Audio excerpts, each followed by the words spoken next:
Hello everyone, I am Angelica Villar, And I am Eunice Haben.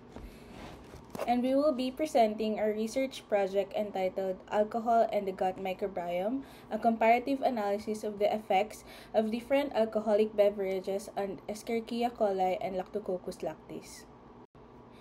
It is undeniable that there is large number of alcohol consumers around the world. In Canada alone, there are about 23 million consumers reported during the 2019 survey of Health Canada. In Ontario, the Alcohol and Gaming Commission of Ontario, also known as AGCO, oversees the regulation of liquor sales, service, and liquor delivery, enforcing the Liquor License and Control Act of 2019 and its associated regulations. Meanwhile, the Liquor Control Board of Ontario, otherwise known as LCBO, stands as the largest alcohol retailer in Canada, alongside other private entities like the beer store and authorized grocery stores. That said, accessibility to purchase of alcohol is never a problem for the province. With the increased accessibility to alcohol, its consumption and overconsumption have become more common. Alcohol intake has been linked to numerous adverse health effects, including heart and liver diseases, as well as cancers. Recently, these biases, or the disruption of gut microbial balance, has also been associated to the development of alcohol-related diseases. Given the gut microbiome's vital role in overall health and various bodily functions, maintaining its health is crucial. Research on the impact of different alcoholic beverages on gut microbiota is still limited.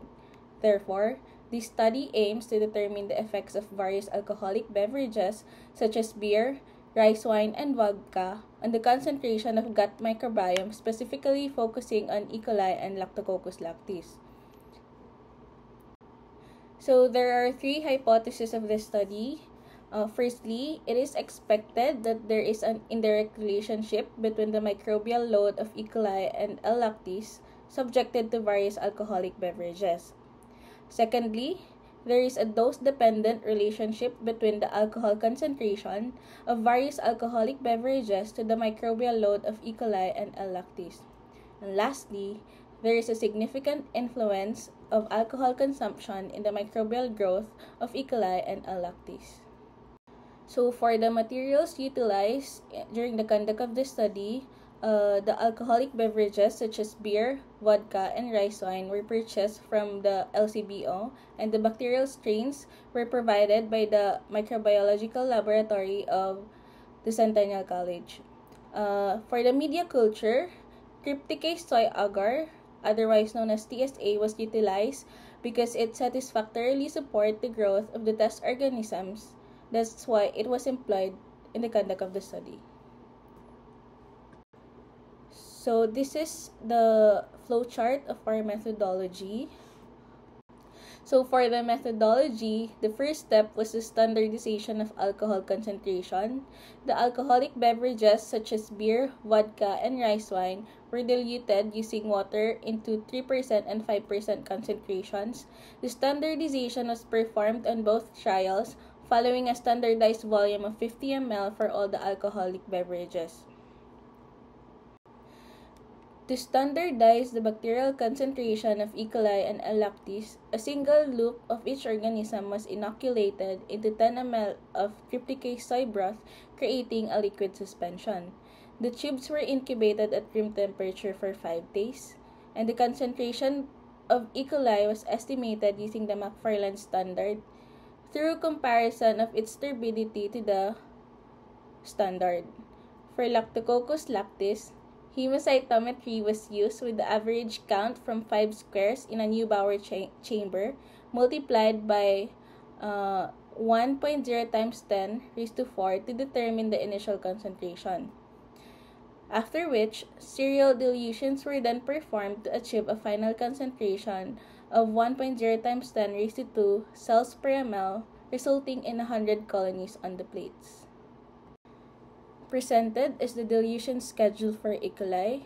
From the initial concentration of 1.8 times 10 raised to 9 cells per ml as estimated using McFarland's standard, it was serially diluted until a final concentration of 1.0 times 10 raised to 2 cells per ml were achieved, after which 1 ml volume was plated into each Petri plates to achieve 100 colonies.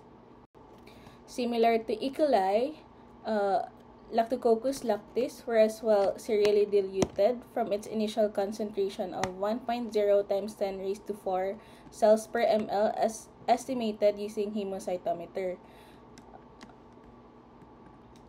After achieving a 1.0 times 10 raised to 2 cells per ml final concentration, 1 ml from each tube were plated on an empty Petri plates to achieve 100 colonies. For the results, so for our table 1, it indicates that E. coli exhibited exponential growth at 3% alcohol concentration across all of the beverage, such as beer, vodka, and rice wine, in our both trials, with an estimated bacterial concentration exceeding 3.0 times 10 to the 9 CFU per ml. The calculations for this concentration are detailed in our Appendix C. According to Table 2, beer showed the highest growth of E. coli at a 5% concentration in both of our trials, with an average count of 219 CFU and a bacterial concentration of 2.2 times 10 to the 9 CFU per ml, and in contrast, vodka exhibited the least growth with an average count of 165 CFU and a bacterial concentration of 1.7 times 10 to the 9th CFU per ml.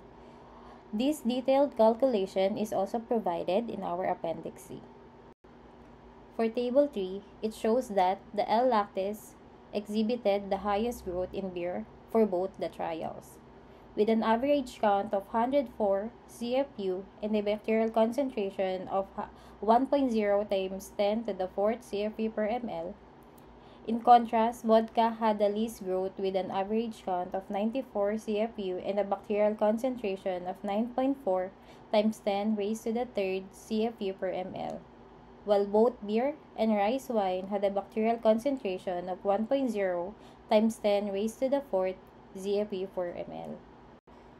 According to Table 4, beer exhibited the highest growth of L-lactis at a 5% alcohol concentration, with an average count of 76 CFU and a concentration of 7.6 times 10 raised to the 3rd CFU per ml.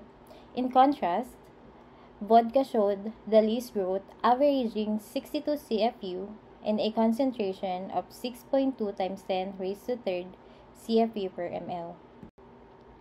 For Table 5, it shows no microbial growth in the negative control, confirming the sterile condition of our experimental setup.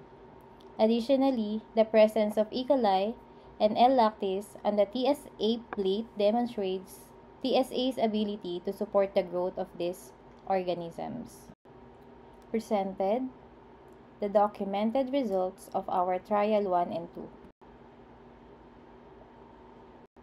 So for our discussion, the study found that E. coli exhibited increased microbial counts at both 3% and 5% alcohol concentrations, while L-lactis showed a decrease especially at 5% alcohol concentration, and this indicates an inverse relationship between microbial loads of E. coli and L-lactis when exposed to alcohol.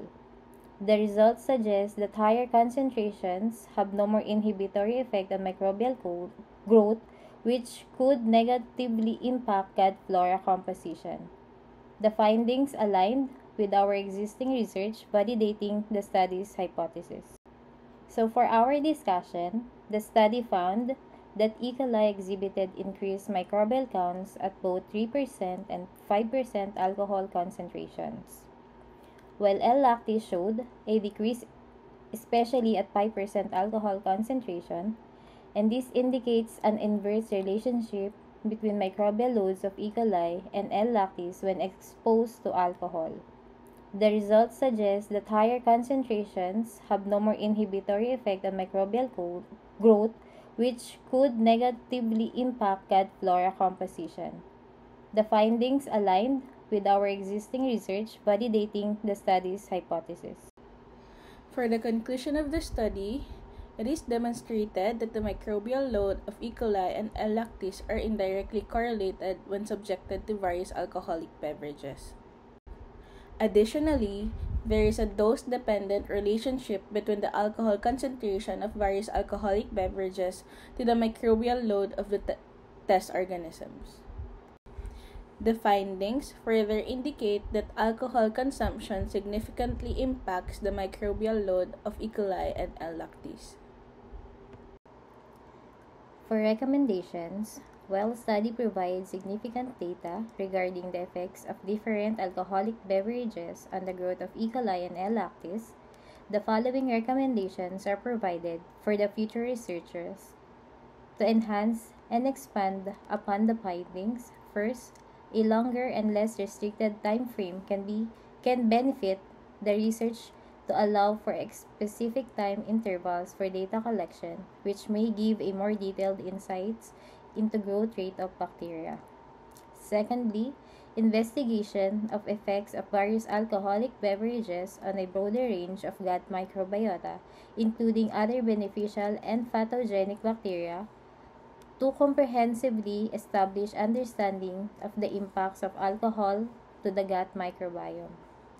Third, exploring different variety of alcoholic beverages at higher alcohol concentration to establish its effects in comparison to alcohol-free or low-alcohol versions of these beverages. So here are the list of our references. Thank you everyone for listening. So if you have further questions about our research, you can contact us at our eCentennial email. Thank you. Bye-bye!